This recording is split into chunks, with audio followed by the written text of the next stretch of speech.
ராஜாதி ராஜ ராஜ மார்த்தாண்ட ராஜ கம்பீர ராஜ ராஜ பராக்கிரம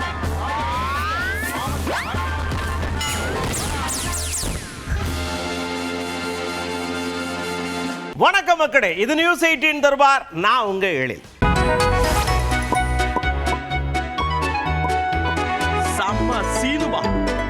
அப்படியே நல்ல சபை சீனுமாக்குள்ள போறான். சீர்காழியில முதலமைச்சரையா வாக்கிங் வராங்க அப்படின்னு சொன்னா, நான் வாக்கிங் மட்டும் வரல, அப்படியே மக்களை சந்திச்சு உதயசூரனுக்கு ஓட்டு போடுங்கன்னு கேட்டுட்டு அப்படியே மக்களை செல்ஃபி எடுத்துட்டு டீயை குடிச்சிட்டு போலான்னு வந்தேன் அப்படின்னு கூடுதல் போனஸா 2-3 விஷயங்களை பண்ணிட்டு போயிட்டாரலாம்.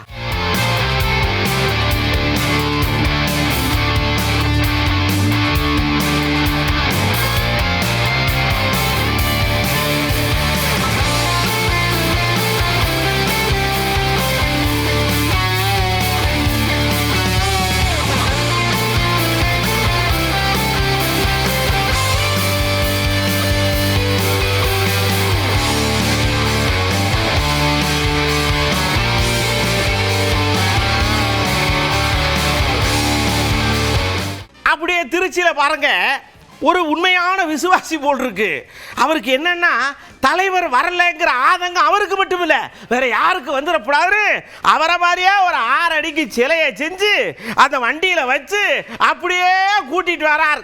மக்கள் எல்லாம் ஆகா இப்படி ஒரு உண்மை தொண்டனான்னு பார்த்து புலங்காயுத அடையுதான்னா பார்த்துக்கங்களேன். தாவேக்காரர்களுடைய அட்ராசிட்டி தான் இது.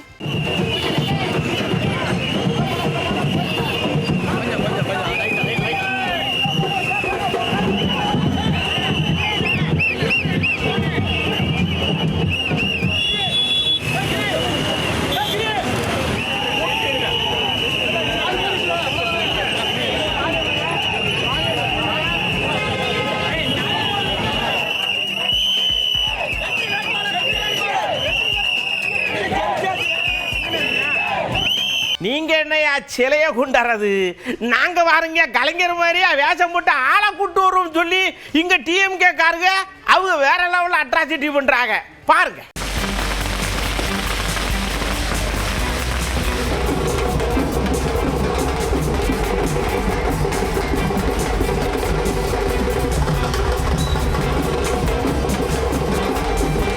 அப்படியே காஞ்சிபுரம் பக்கம் போனா, பழைய பெட்டேக்கு புது பெட்டே அப்படின்னு ஒரு சவுண்டு கேட்குதா அப்படின்ற மாதிரி உங்களுக்கு ஒரு ஃபீல் வரும்.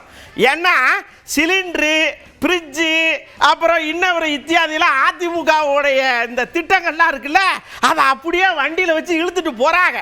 ஒரு நொடியில் அப்படி ஒரு இது வந்துச்சு. இல்லை அது அதிமுகவுடைய திட்டத்தை இப்படி காட்டுறோம்னு சொல்லி ஓட்டு கேட்காங்க.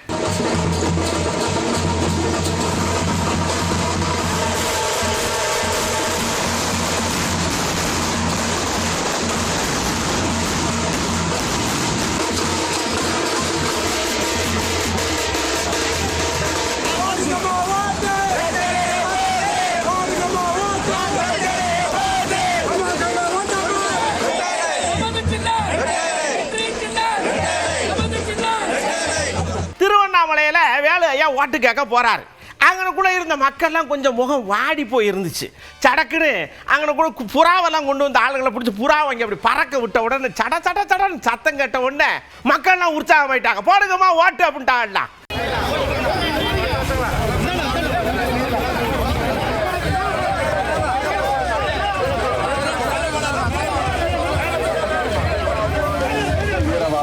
வெள்ளை புறாவும் கொடுத்து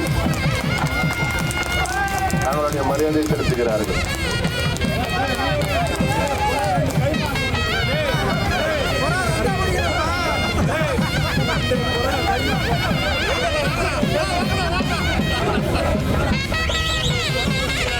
அப்படியே ஆவடியில சானாமூனா நாசரையா இருக்கார்ல, இந்த தேர்தலை வித்தியாசமா அணுகணும்னு யோசிச்சிருப்பார் போல் இருக்கு. வேட்பாளர் வந்தா மாலை ஓடுவாங்க, சால்வை ஓடுவாங்க, கொஞ்சம் எங்களை ஞாபகத்தில் வச்சுக்கோன்னு சொல்லுவாங்கல்ல. இப்ப சொல்றாரு, நீங்க எனக்கு மாலை ஓடக்கூடாது, சால்வை ஓடக்கூடாது, நல்லவர்களாக இருந்தா மற்றவர்களுக்கு உதவி செய்யுங்கன்னு புது கோணத்தில் கொண்டு போறாரு பரப்புரைய.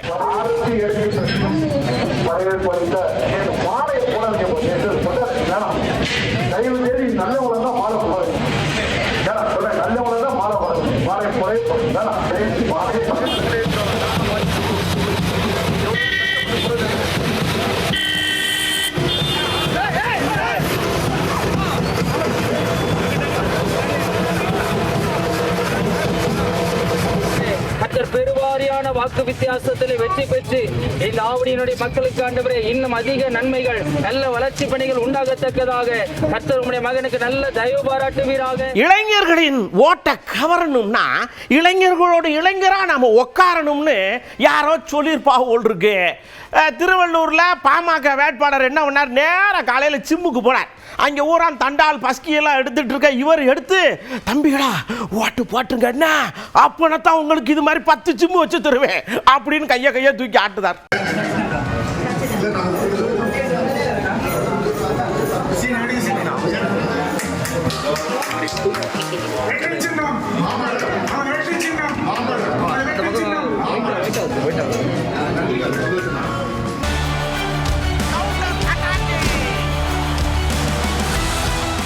நேரா கவுண்டருக்குள்ள போறோம். அப்படியே சீர்காழியில மைக்க பிடிச்சாரு சிஎம். கண்டென்ட் இல்லைங்க, கண்டதையும் பேசிக்கிட்டே இருக்கார். அவருக்கு ஏதோ ஒரு விஷயத்துல நெருடிக்கிட்டே இருக்கு, அதனாலதான் இப்படி பேசுறாருன்னு எடப்பாடி ஐயாவை எக்கு தப்பா போட்டு குத்துறார். மீனவர், இளைஞர், உழவர்கள், மகளிர், பக்தர்கள் யாரையும் விடாம எல்லோருக்காகவும் நன்மைகளை செஞ்சு தந்துட்டு கம்பீரமா தெம்போட திராணியோட உங்ககிட்ட நான் ஆதரவு கேட்கிறேன். ஆனா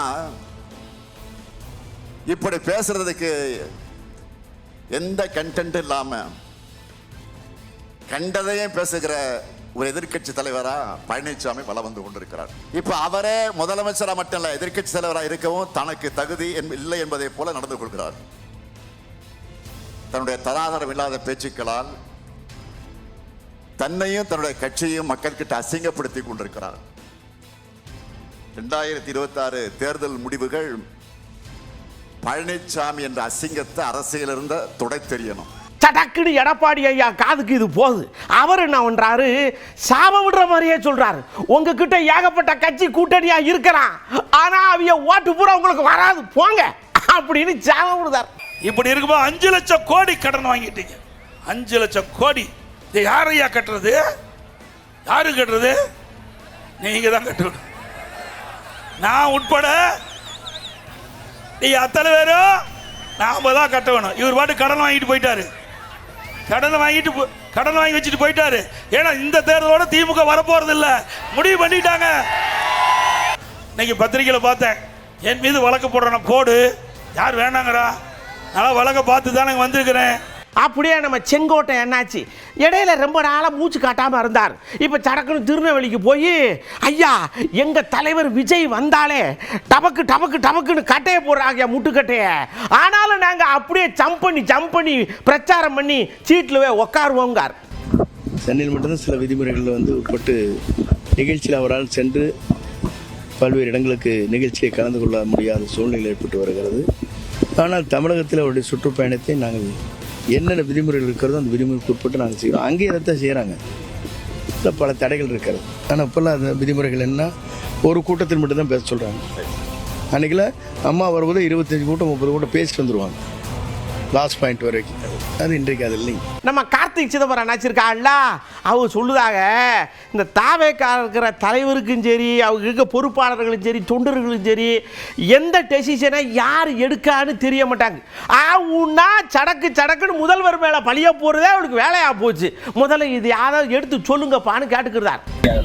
புரிய மாட்டேங்குது அவங்களுக்கு. ஒரு எலெக்ஷன் டைம்ல டிசிஷன் எடுக்கிறது எலெக்ஷன் கமிஷன். ஸ்டேட் கவர்மெண்ட்டுக்கு அது மேல கண்ட்ரோலே கிடையாது. அதை டிசிஷன் எடுக்கிறது எலெக்ஷன் கமிஷன். அவங்களுக்கு ஏதாவது குறை நிறைய இருந்தா எலெக்ஷன் கமிஷனை தான் போய் நாடணும். அது புரிஞ்சுக்கணும். எலெக்ஷன் கோட் ஆஃப் கான்டக்ட் வந்ததுக்கு அப்புறம் ஸ்டேட் கவர்மெண்ட்டுக்கு அட்மினிஸ்ட்ரேட்டிவ் கண்ட்ரோல் கிடையாது. அட்மினிஸ்ட்ரேட்டிவ் கண்ட்ரோல் எலெக்ஷன் கமிஷனுக்கு போயிடுது. அதனால எலெக்ஷன் கமிஷன் தான் தீர்மானிக்கிறாங்க யார் எப்போ பிரச்சாரம் பண்ணலாம், யாருக்கு பர்மிஷன் கொடுக்கலாம், என்ன பண்றது, ஒரு அதிகமான வண்டியில வந்தா கேஸ் போடலாமா இல்லையா எல்லாம் நிர்ணயம் பண்றது எலெக்ஷன் கமிஷன் தான். அதாவது அவங்களுக்கு வருத்தம் இருந்தா எலெக்ஷன் கமிஷன் தான். இரட்டை இன்ஜின் ஆட்சி எல்லா இடத்துலையும் சூப்பராக இருக்கும் அப்படின்னு சொன்னாங்களே, புதுச்சேரியில் இரட்டை இன்ஜின் ஆட்சி தான் நடந்துச்சு. ஏதாவது வளர்ச்சி இருக்கா, இத்தினோண்டு திருதானம் இருக்கு அப்படின்னு உதயநிதி நினைச்சு கேட்காரு புதுச்சேரியில். பதில் சொல்லுங்க. மாநில அரசும் ஒன்றிய அரசும் ஒன்னா இருந்தா, ஒரே கூட்டணியா இருந்தா வளர்ச்சி அதிகமா இருக்கும்னு மோடி சொல்றாரு.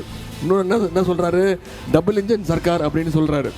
டபுள் இன்ஜின் சர்க்கார்னால இன்னைக்கு புதுச்சேரியில் ஏதாவது வளர்ச்சி திட்டம் வந்திருக்கா, புதுச்சேரிக்கான ஏதாவது உரிமைகள் வந்திருக்கா, ஆனால் திராவிட மாடல் அப்படிங்கிற அந்த சிங்கிள் இன்ஜின் மூலம் இன்னைக்கு நம்முடைய முதலமைச்சர் தமிழ்நாட்டில் முதல் முறையாக 2 டபுள் டிஜிட் வளர்ச்சியை 11.19% வளர்ச்சியை நம்ம தமிழ்நாட்டில் கொடுத்துருக்குறோம். தமிழ்நாட்டில் எப்படி அதிமுக தோளில் ஏறி நின்று பாஜக சவாரி செஞ்சுட்டு இருக்கிறோம், அதே மாதிரி இங்கே புதுச்சேரியில் என்ஆர் காங்கிரஸோட தோளில் ஏறி இங்கே பாஜக சவாரி செஞ்சுட்டு இருக்கு. அப்படியே நம்ம சைக்கிள்கார் அண்ணாச்சி தாமரையில் இப்போ போட்டி ஓடுதாருலாம், அவர் வந்து சடக்குன்னு மணியை அடித்து சொல்லுதாரு. என்ன சொல்லுதாருன்னா, இப்போ தமிழ்நாட்டில் ஆட்சி மாற்றம் தேவை, இதை புரிஞ்சுக்கிட்டா உங்களுக்கு எல்லாம் ஓகே அப்படின்னு கிணிங்கிட்டு மணி அடிக்கார். மத்திய மாநில அரசாங்கங்களுடைய ஒத்த கருத்து வருங்காலங்களிலே தமிழகத்துடைய வளர்ச்சி, ஆட்சி மாற்றம் அவசியம், அவசரம். அந்த தேவைக்கு காரணம் பணநாயகமா ஜனநாயகமா, நேர்மையா ஊழலா? அப்படியே அடுத்து நம்ம கனிமொழி அக்கா சடக்குன்னு இப்படி 2 கையை அப்படி விரிச்ச மாதிரி காட்டினாங்க. இது வெற்றி குறியீடுன்னு ஒரு வாரம் சொல்லுவாங்க, ஆனால் தமிழ்நாட்டில் இது ரெட்டலை எம்ஜிஆர் ஐயா காட்டுறதுன்னு சொல்லுவாங்க. ஆனால் இனிமே இந்த விஷயத்தை பார்த்தா 2000 சொல்லுவாங்க. அதுதான் நம்மளுடைய கதாநாயகனுடைய அம்சம் அப்படின்னு கனிமொழி அக்கா அடிச்சு விடுதாங்க. இனிமே 2 விரல்னாலே 2000 ரூபாய் தான் இல்லையா? ஏன்னா அவங்க 2 விரல் பிஜேபியோட கூட்டணி வச்சீங்கன்னா காணா போயிடும். பீகார்ல நிதிஷ்குமார் அவர்களுடைய நிலைமை என்னாச்சு? முதலமைச்சராக இருக்க வேண்டியவர் இப்ப ராஜ்யசபால உறுப்பினரா இருக்கார். அவங்களோட மகாராஷ்டிரத்துல கூட்டணி வச்சவங்க, அவங்களோட மற்ற இடங்கள் எல்லாம் கூட்டணி வச்சவங்க இன்னைக்கு எங்க இருக்காங்கன்னு தெரியல. அதனால நம்ம எடப்பாடி பழனிசாமி அவர்கள் ஜாக்கிரதையா இருக்கணும். போற போக்குல ஏதாவது ஒரு மாநிலத்துக்கு கவர்னரா தான் அவர் அனுப்ப போறாங்க. அப்படியே நம்ம செந்தமிழர் அண்ணன் சீமான் கொஞ்சம் கருத்தா பேசக்கூடிய மனுஷன் தான், ஆனால் கொஞ்சம் வர வர கோவம் ஜாஸ்தியாக இருக்கு. நான் ஆடு மாட்ட மீட்டிங் போட்டு பேசுகிறேன், மரத்துக்கிட்ட மீட்டிங் போட்டு கிண்டல் பண்ணுறீங்க. யோ, அதுகளுக்கு இருக்கிற அறிவு நமக்கு கூட கிடையாதுயா, இருங்கய்யா நான் ஆட்சிக்கு வந்துக்கிறேன் அப்படின்னு அண்ணன் பேசுகிறார். சீமான் மரத்தோட பேசிட்டுக்கிறான், மரத்துக்கா ஓட்டு இருக்குன்றான். அட பாவி, மரத்துக்கிட்ட இருக்க ஓட்டு இல்ல, என் உயிர் இந்த மரத்துக்கிட்ட தான் இருக்கு. அதனாலதான் நான் மரத்தோட பேசிட்டு இருக்கேன். மாட்டோட பேசிட்டு இருக்காங்கிறான். மாடு என்பது மாடு இல்ல, ஆடு என்பது ஆடு இல்ல, நம் செல்வங்கள்.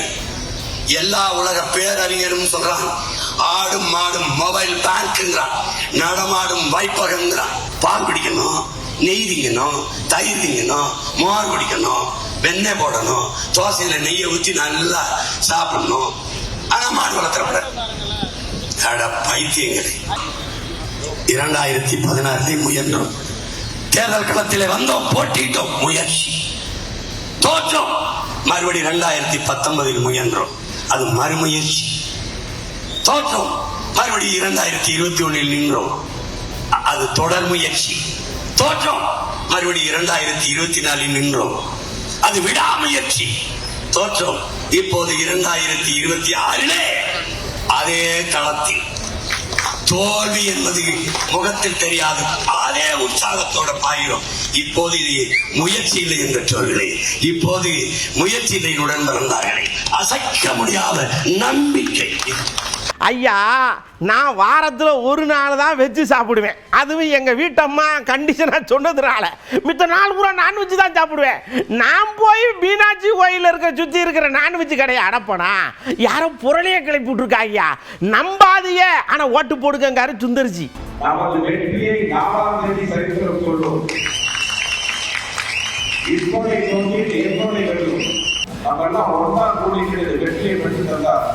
என்ன பார்த்து எங்கிருந்தோ வந்தா எங்கிருந்தோ வந்தான்னு சொல்றது வாங்கினா எங்கிருந்தா வந்தான்னு சொல்ற அளவுக்கு நான் கண்டிப்பா பதவி வந்துட்டா மதுரை சுற்றி இருக்கிற கறிக்கடை நான் போடுவேன் அப்படின்னு இப்படியெல்லாம் வந்து அதாவது ஒரு கேவலமான ஒரு பிரச்சாரம்.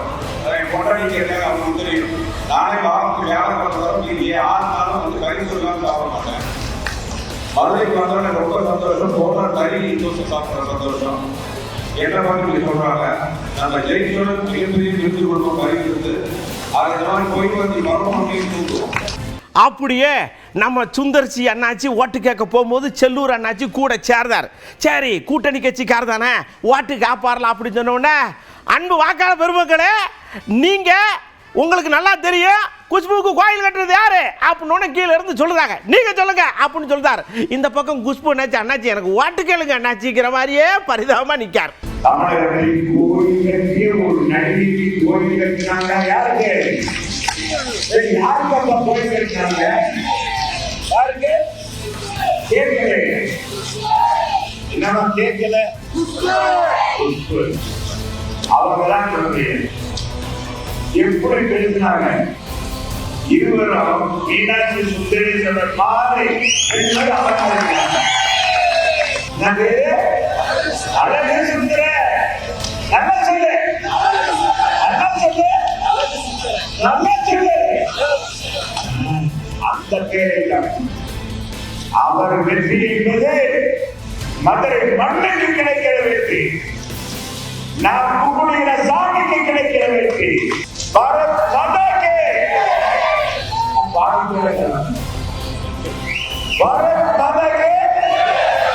அடுத்து பாருங்க, ரெண்டு கட்சிகளுடைய தேர்தல் வாக்குறுதி இருக்கலாம், இதுக்கு ஒரு ஒப்பீடு பண்றாரு நம்ம பெரியவர் பண்ணாச்சு.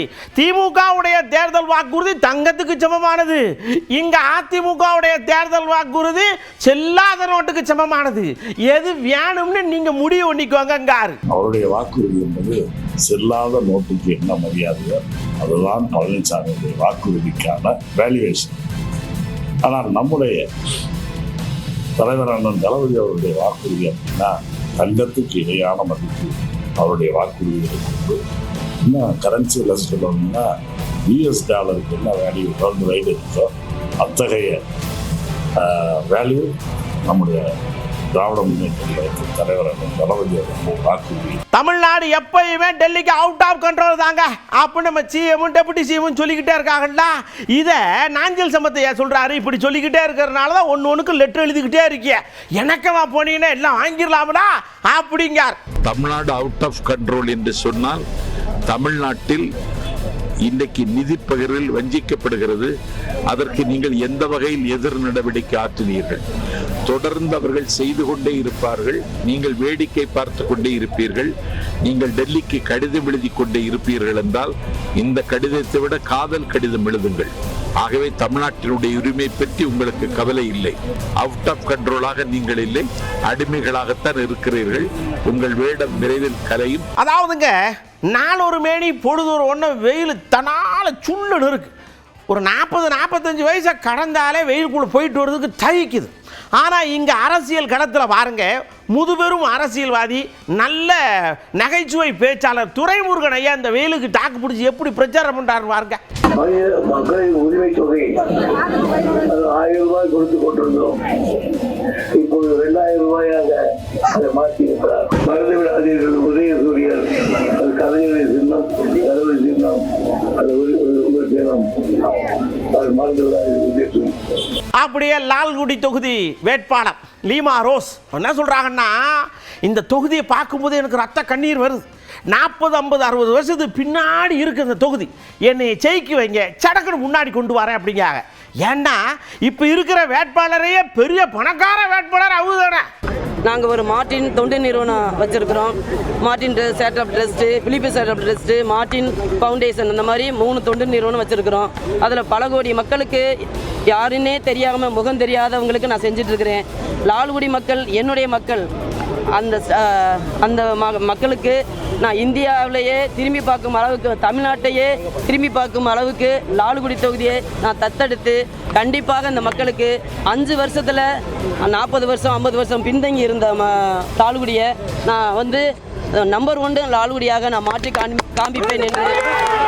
அப்படியே நம்மளுடைய அரசியலில் புன்னகை மன்னன் டிடி தினகரன் ஐயா சொல்றார், அம்மாவினுடைய பிள்ளைகள் அனைவரும் ஒன்று சேர்ந்துட்டோம், தேர்தல் களத்தில் நிற்கிறோம், ஜெயிக்க போறோம். இந்த பெருமை எல்லாம் எங்க அண்ணாச்சி அமித்ஷாவை தான் சேருங்கார். தமிழ்நாட்டு மக்களின் நலன் கருதி அம்மாவின் தொண்டர்கள் அனைவரும் இன்றைக்கு ஓர் அணியிலே இணைந்து விட்டோம். திரு ஸ்டாலின் அவர்களும் அவரது மகன் உதயநிதி ஸ்டாலினும் சொல்கிறார்கள், குடும்ப தலைவிகளுக்கு 1000 ரூபாய் கொடுத்து விட்டோம். தமிழ்நாட்டு தாய்மார்கள் எல்லாம் எங்கள் பக்கம் என்று மார்த்தட்டுக் கொண்டிருக்கிறார்கள். இன்றைக்கு தமிழ்நாட்டு தாய்மார்கள் படுகின்ற வேதனை அவர்களுக்கு தெரியவில்லை. நானும் EPS ஒன்று சேர்றதுக்கு யாரு எங்களை மிரட்டுறோம்? எங்களுக்குள் கருத்து வேறுபாடு இருந்தது, சண்டையிட்டோம். எல்லாருக்கும் தெரியும். அண்ணன் தம்பிக்குள்ளார சண்டை வருது இல்லையா, பங்காளிக்குள்ளார சண்டை வருது இல்லையா. இன்றைக்கு திமுக நாங்கள் சண்டை போட்டதால் தான் திமுக ஆட்சிக்கு வந்தது என்பதை எல்லோரும் உணர்ந்திருக்கிறோம். ஒவ்வொரு அம்மாவின் தொண்டம் உணர்ந்திருக்கிறோம். அதனால் நாங்கள் மீண்டும் ஒன்றிணைந்திருக்கிறோம். எங்களை மீண்டும் ஒன்றிணைத்தது பாஜக என்பதில் எந்தவித கருத்து வேறுபாடும் இல்லை. ஐயா, நான் பேச ஆரம்பிச்சாலே விவகாரமா வேற வேறமா பேசிடுவேன், உண்மையெல்லாம் உளறிடுவேன் அப்படிங்கிற ரீதியில் பயந்து போய் நம்ம பேசினோன்னா மைக்கை கட் பண்ணிடுறாங்க, கரண்ட் இல்லாமல் போயிரு. இதுதான் அவங்ககிட்ட இருக்கக்கூடிய பெரிய பிரச்சனையை. இப்படி சலிச்சுக்கிறார் நம்ம திண்டுக்கல் சீனிவாசன் அண்ணாச்சி.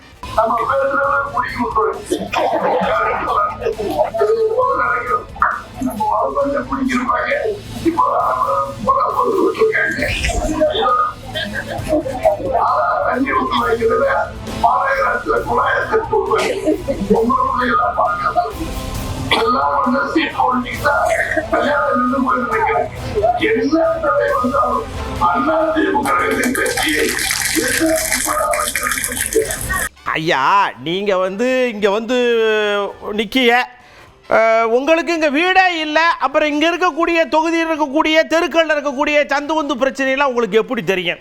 இங்கே உள்ளூர்காரங்க நின்னாங்கன்னா அவங்ககிட்ட நம்ம துணிஞ்சு போய் கேட்கலாம். உங்கள்கிட்ட எப்படி கேட்கறது, நீங்கள் இப்படி பண்ணலாமா அப்படின்னு சீமான் அண்ணாச்சியை கேட்கறலாம். கார்த்திகை அண்ணாச்சி, திரு சீமான் அவர்கள் 2016 கடலூரில் நின்னார், 2021 திருவொற்றியூர்ல நின்னார், 2026 இப்ப காரைக்குடியில் நிக்கிறார். அடுத்த தேர்தல் 31 வரும்போது எந்த ஊருக்கு போப்பாரு அவரை தான் கேட்கணும். அதனால சொல்றேனே, காரைக்குடிக்கு நாங்க உள்ளூர் வேட்பாளர் நல்ல வேட்பாளர் வைத்திருக்கிறோம் நான் வாதம் பண்றேன். ஊருக்கு சம்பந்தப்பட்டவங்க தான் தேர்தலுக்கு அப்பாற்பட்டு ஊரோடு உறவு வச்சிருப்பார்கள்.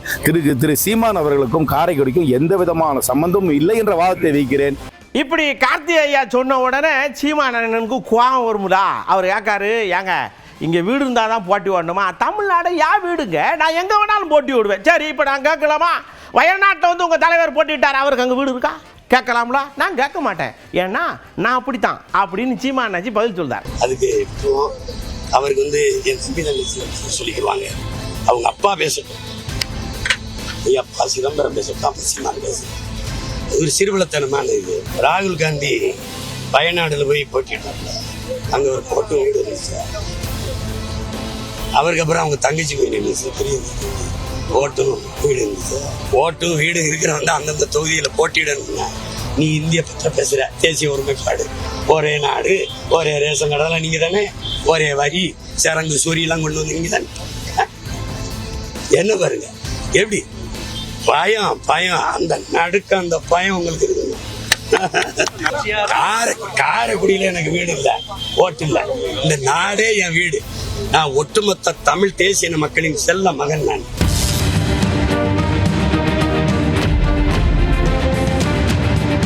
அப்படியே மக்கள்கிட்ட கூப்பிட்டுங்க வாங்க, ஓட்டு கேட்க வர்றவங்களெல்லாம் மாடியில இருந்தே வேடிக்கை வாக்கிய அப்படியே கண்டுக்கிற மாட்டேங்க அவாட்டு போறாங்க. ஆனால் அவங்க வேட்டு போடுறாங்க, பாட்டு போடுறாங்க, மைக்கில் அனௌன்ஸ் பண்ணுறாங்க, டிராஃபிக் ஜாம் ஆகுது.